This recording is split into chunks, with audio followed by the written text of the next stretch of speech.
Pernah nggak sih Anda buka laporan keuangan perusahaan, terus malah pusing sendiri lihat deretan angka yang kayak bahasa planet lain? Tenang, Anda nggak sendirian. Tapi ada loh semacam kunci rahasia buat menerjemahkan semua itu. Namanya rasio keuangan. Dan ini adalah alat bantu kita buat benar-benar ngintip kesehatan sebuah perusahaan. Oke, ini dia peta perjalanan kita. Pertama, kita akan belajar cara umum membaca kesehatan keuangan. Terus, kita bedah satu-satu, mulai dari rasio efisiensi, lalu ke kemampuannya mencetak laba, lanjut ke keamanan jangka panjang, dan terakhir, kita kunci semuanya dengan cara analisis yang benar. Siap? Mari kita mulai. Bayangin deh, laporan keuangan itu kayak lautan data yang luas banget. Nah, rasio keuangan ini ibarat kompas kita. Dia bantu kita menembus semua kabut angka dan nunjukin langsung ke hal-hal yang paling penting dari kinerja sebuah perusahaan. Ini kan pertanyaan intinya. Jawabannya ya ada di rasio keuangan. Rasio ini mengubah deretan angka yang tadinya bisu dan membingungkan menjadi sebuah wawasan yang jelas. Kita diajak beranjak dari sekedar melihat data mentah menjadi bisa membaca sebuah cerita utuh tentang perusahaan itu. Anggap saja kita punya toolkit investor. Di dalamnya ada 3 set lensa utama.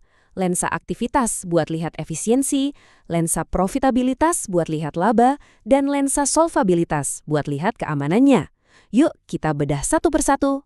Oke, kita ambil lensa pertama, rasio aktivitas. Sederhananya, ini tuh soal seberapa efisiensi sebuah perusahaan menjalankan operasinya, seberapa jago mereka pakai aset yang ada untuk menghasilkan penjualan. Ini tentang mesin inti bisnis mereka. Gampangnya gini deh, rasio ini cuma mau jawab satu pertanyaan super penting. Perusahaan ini sanggup nggak bayar semua tagihannya buat setahun ke depan? Ini tes kesehatan finansial jangka pendek yang paling fundamental. Coba kita buat lebih nyata ya. Ada perusahaan A dan B. Dua-duanya punya utang 1 M yang jatuh tempo tahun ini. Perusahaan A, dia punya aset cair 1,2 M. Sementara perusahaan B cuma 400 juta. Kira-kira siapa yang manajernya bisa tidur lebih nyenyak malam ini? Jelas perusahaan A kan? Jadi, catat ya, angka ajaibnya itu 1. Kalau rasio lancarnya di atas 1, artinya perusahaan punya bantalan keamanan.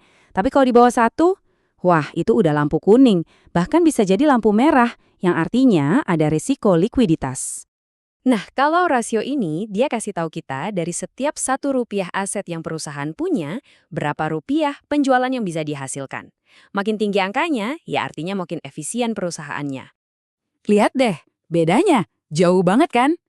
Dengan nilai mesin atau aset yang sama-sama 1 miliar, perusahaan A bisa cetak omset 1,5 miliar, sementara perusahaan B cuma sanggup 600 juta. Kelihatan jelas banget siapa yang punya mesin operasional yang lebih efisien. Selain itu, ada juga trio rasio efisiensi lain yang nggak kalah penting. Seberapa cepat barang di gudang laku terjual, seberapa cepat pelanggan bayar tagihannya ke kita, dan seberapa cepat kita bayar utang ke pemasok. Ketiganya ini membentuk gambaran utuh soal seberapa lancar perputaran uang di perusahaan. Oke, lensa pertama udah. Sekarang kita ganti ke lensa kedua, yang mungkin paling ditunggu-tunggu semua investor. Profit. Seberapa jago sih perusahaan ini mengubah penjualan jadi keuntungan bersih di kantong? Coba lihat grafiknya. Kelihatan jelas banget kan, batang untuk perusahaan A itu jauh lebih jangkung daripada perusahaan B, baik buat laba kotor maupun laba bersih. Artinya, dari setiap rupiah penjualan, perusahaan A bisa menyimpan porsi keuntungan yang jauh lebih besar. Mereka jago banget mengelola biayanya. Lanjut, ada ROA dan ROE. Anggap saja ini rapornya perusahaan. ROA itu mengukur seberapa besar laba yang bisa dihasilkan dari semua aset yang dia punya. Nah, kalau ROE ini yang paling penting buat kita sebagai investor. Dia mengukur laba yang dihasilkan dari setiap rupiah modal yang kita tanamkan. Dan lihat, perbedaannya dramatis banget di sini. ROA perusahaan A itu 10%, tapi yang lebih gila lagi, lihat ROE-nya 200%. Bandingkan sama perusahaan B yang angkanya jauh di bawah. Ini nunjukin kalau perusahaan A itu luar biasa efektif dalam memutarkan modal investor menjadi keuntungan. Oke, kita udah lihat efisiensinya, udah lihat profitnya. Sekarang kita masuk ke bagian terakhir tapi super krusial, keamanan jangka panjang. Apakah perusahaan ini dibangun di atas fondasi yang kokoh atau jangan-jangan cuma rumah kartu? Rasio ini intinya mau lihat perusahaan ini didanai pakai apa sih? Lebih banyak ngutang atau lebih banyak modal sendiri? Ini indikator pertama buat mengukur seberapa besar risiko keuangannya. Tapi tunggu dulu. Punya utang gede itu belum tentu kiamat loh. Pertanyaan yang sebenarnya jauh lebih penting adalah, mereka sanggup nggak bayar cicilan bunganya? Nah, ini yang akan kita lihat di rasio berikutnya. Nah, ini dia ujian yang sesungguhnya. Tes yang menentukan apakah utang perusahaan itu sehat atau malah jadi bom waktu. Rasio ini membandingkan laba operasional dengan beban bunga yang harus mereka bayar. Dan ini gambarin situasinya dengan jelas banget.